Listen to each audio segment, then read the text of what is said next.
Ok, en el siguiente ejercicio nos dice, calcula la altura de una torre sabiendo que su sombra mide 13 metros, cuando los rayos del sol forman un ángulo de 50 grados con el suelo. Claramente es un ejercicio de trigonometría que vamos a resolver a continuación. Ok, para resolver el siguiente ejercicio de trigonometría vamos a recordar un poco sobre la teoría. Sabemos que la trigonometría se basa en cálculos muy sencillos. Para comenzar, tenemos un triángulo rectángulo que tiene sus tres lados y tres ángulos, que une sus ángulos. El triángulo rectángulo se caracteriza por tener uno de sus ángulos un ángulo rectángulo, o sea, un ángulo de 90 grados.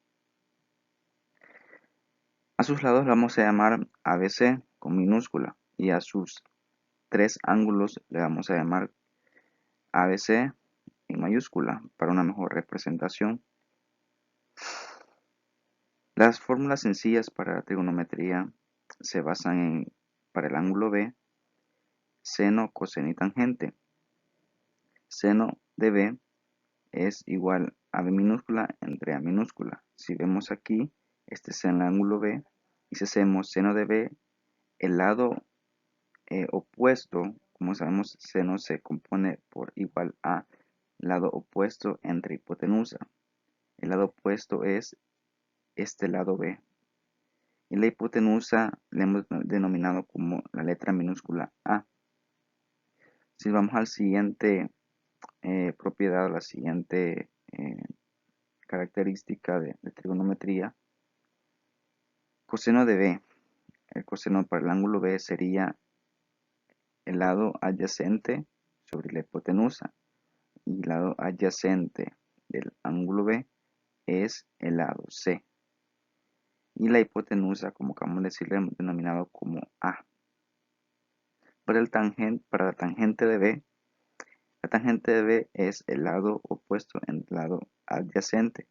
El lado opuesto de B es el lado B y el lado adyacente es el lado C. Si queremos ver las propiedades de trigonometría para el caso del ángulo C, sencillamente iremos a decir que seno de C va a ser igual al lado opuesto, que es el lado C, el lado opuesto a su ángulo, que es el lado C, entre la hipotenusa, que es A. Por eso aquí está, seno de C es igual a C, que es el lado opuesto, entre A, que es la hipotenusa. Para el caso del coseno de C, sería el lado adyacente entre la hipotenusa. Si vemos aquí el ángulo C, el lado adyacente es el lado B que conforma el ángulo y la hipotenusa es A. Para el caso de tangente de C, sería el lado opuesto entre el lado adyacente. El lado opuesto al ángulo C es el lado C minúscula y el lado adyacente es B minúscula.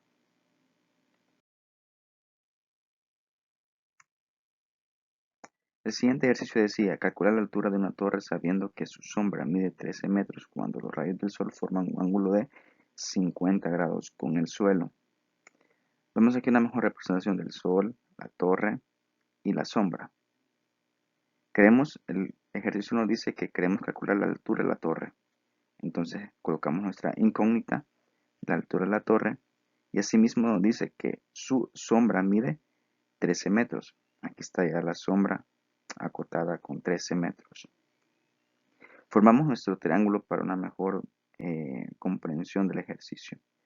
Nuestra altura de la torre, que equivale a este segmento de aquí, y la sombra que mide 13 metros.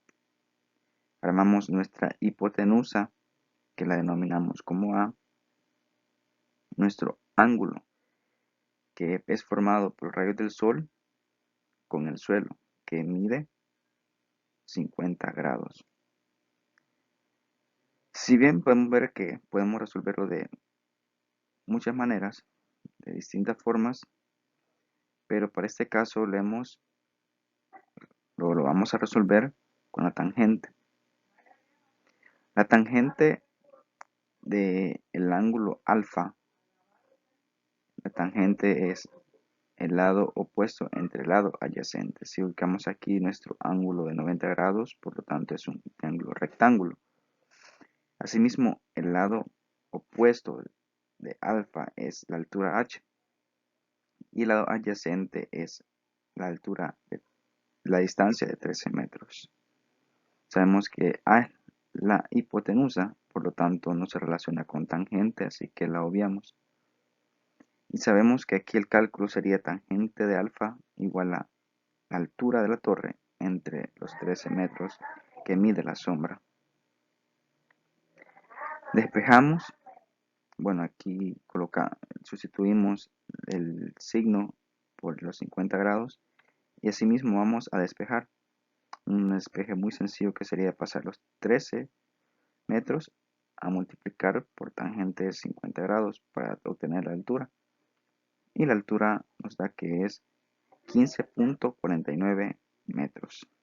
Si te gustó este video, dale like, suscríbete y nos vemos al siguiente video. Muchas gracias.